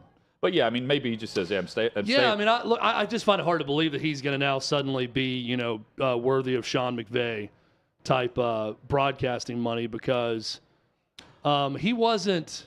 So have they announced Troy Taylor as the coach? Because he was the other finalist. It wasn't as bad as at Drew Brees at Notre Dame in terms of the broadcast, but he's better, and I think he's good on Football Night in America. But yeah, I think this is more one of 2 things. I think it's more of he either found out he wasn't getting the Stanford job or he legitimately wanted to stay at NBC. I don't know, Hutton, that it means he was power playing NBC to get a raise to not take the Stanford job. Because I think if you're NBC, you're thinking, I mean, we could go get another Jason Garrett for the amount they're already paying them. At least I'd be thinking that way. I don't think he's some once-in-a-lifetime broadcasting talent that you got to re-up for. There's plenty of former coaches you could get. Yeah, but the media loves the Cowboys connections. All of them. Look around with Aikman and bring Romo, Jason Witten back. Jason Garrett. He's available. Could bring him back. It sounds like Stanford. I mean, if the finalists that were reported, Troy Taylor. I mean, they're down to one finalist, which tells you who Stanford's going to hire based on that report. Who was a Cal? He's got ties with Cal, of course, but now he's going to end up at Stanford from Sacramento State. Let me look up the score of this game. This Sacramento State schedule. When I saw this score from the Pac-12 earlier this season, we brought it up, but the football schedule, when they put up like 50 on Colorado State, I was stunned.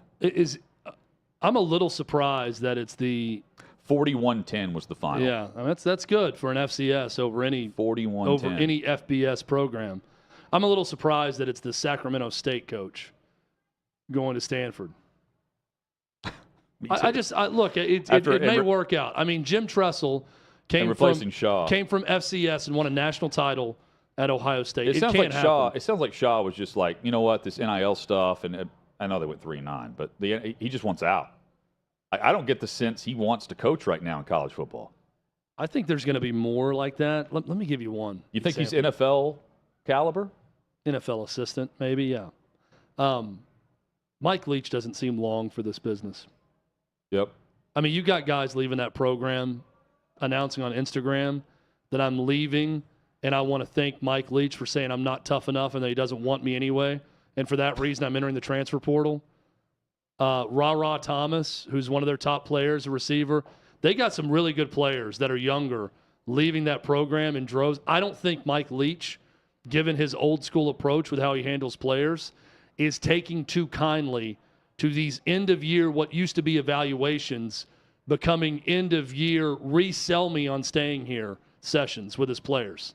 And because of that, he's saying things like this that's going to cost him in recruiting and going to cost him in the transfer portal. So I just don't see him as someone who's long for this life in college football in the NIL world. It sounds like, based on some reports, that Bobby Petrino is surfacing as the offensive coordinator at Texas A&M, or as one of the leading candidates to join Jimbo Fisher.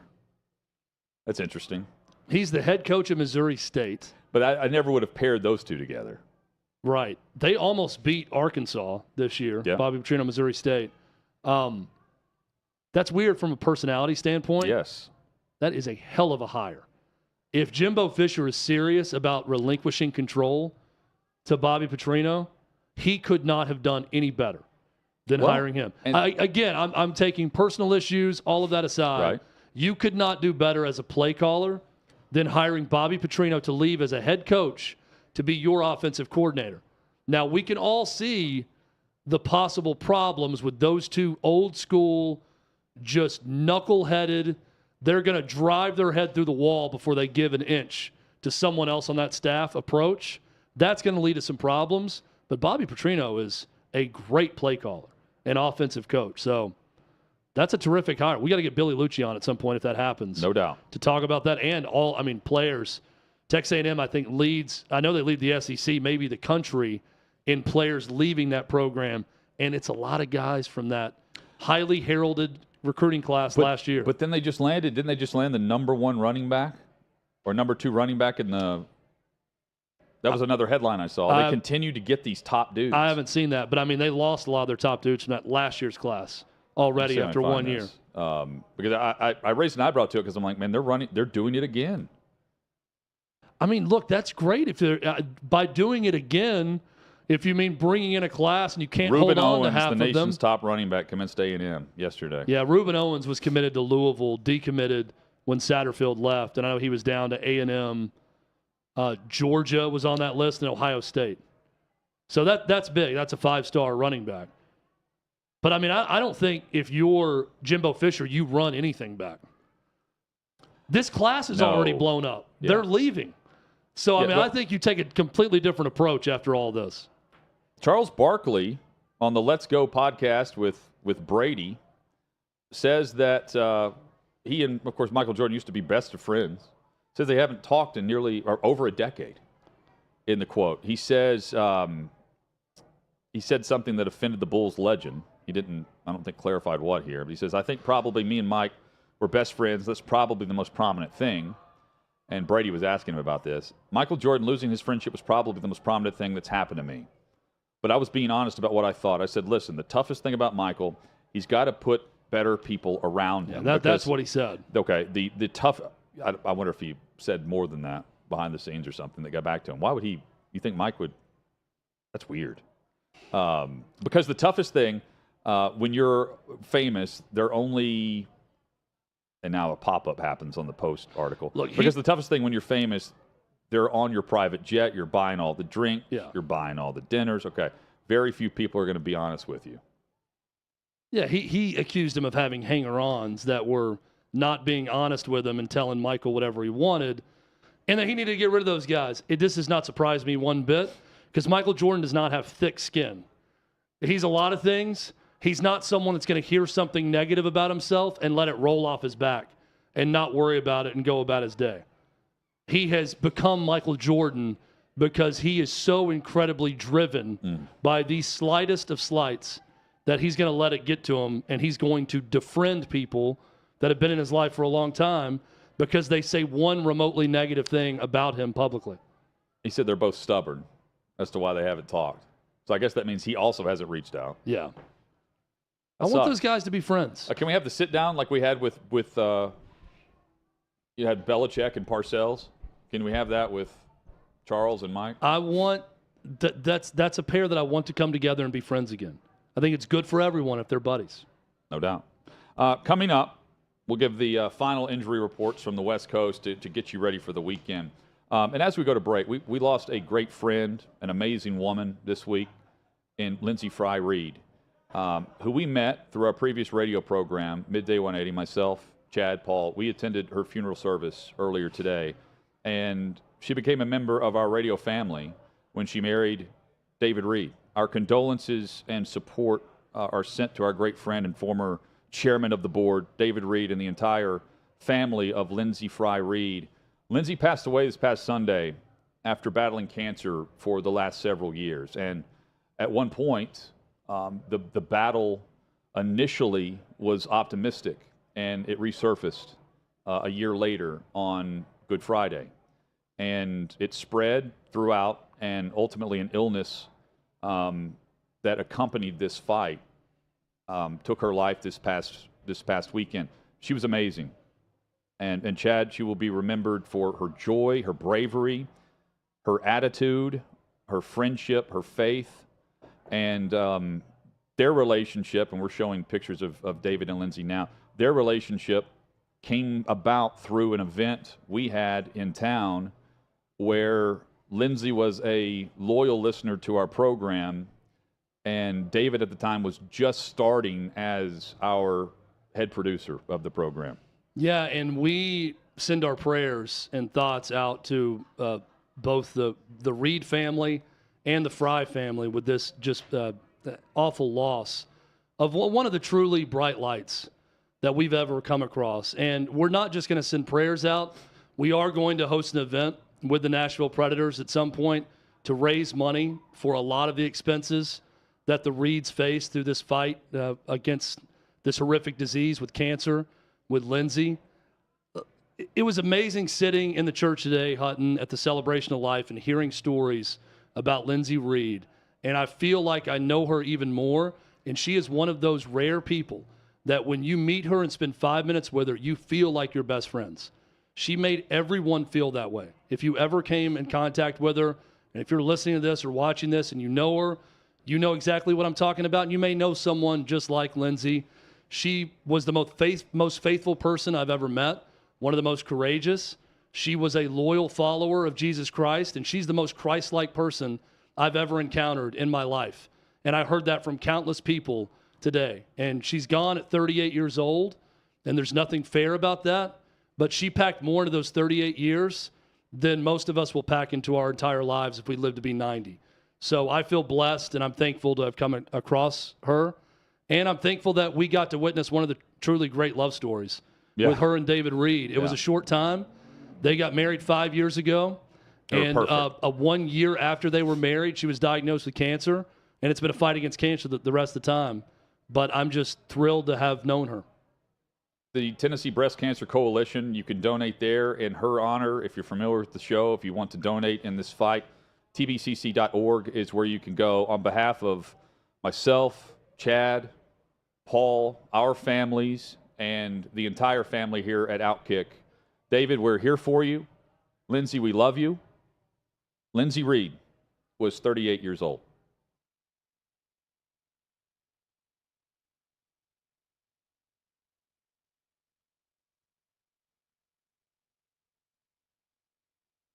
Two teams went out. One was actually a team from the unit that I now play on TV that was attached to us.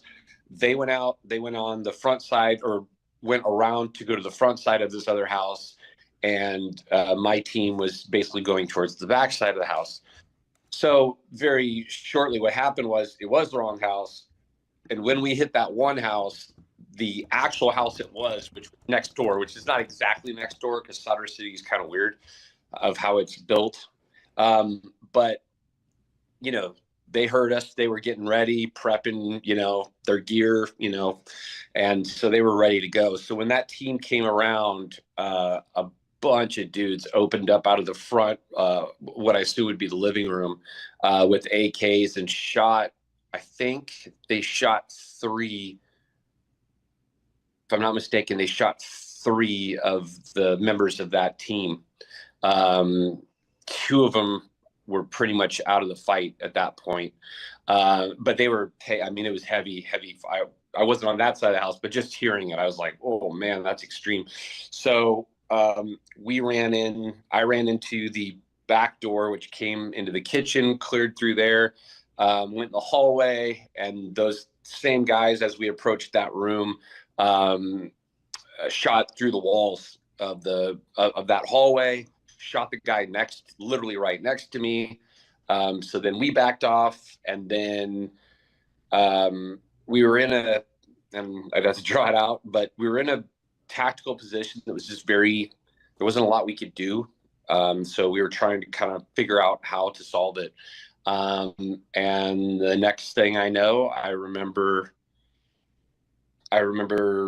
just the whole room, or actually it wasn't really a room, it was the hallway, you know, so it was more like a tube straight at me, and just everything exploded. And I actually remember hitting the ground and looking up down the hallway. And I was just confused. I didn't know what had happened. And I can say, you know, getting shot at, okay. It's one thing, but the explosion made me feel small. It was like a superhero just grabbed me and was like, or it was like the Hulk grabbed me and was like, it felt like a supernatural power. And it blew, so it was a nighttime hit. It blew my nods and my nod mount off my face. So I went from, you know, under nods to not being able to see anything.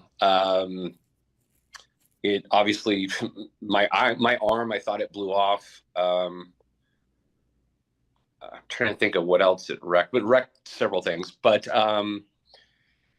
and everything was pitch black for me, and I really didn't know what was going on. I just felt my arm was blown off, so I got up and walked outside to the back, and there was a wall that we had hopped to get in. That wasn't happening, so I just put my back against the wall and tried to take care of myself. But I never lost consciousness. The only time actually I did lose consciousness is when, and I still to this day don't know how they got me over that wall. I have no idea. But other than that, probably 5 minutes that they got me over the wall, I never lost consciousness.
How about this quote from Dan Campbell, Lions head coach? He was asked about the Lions being the favorites against the 10-2 Vikings.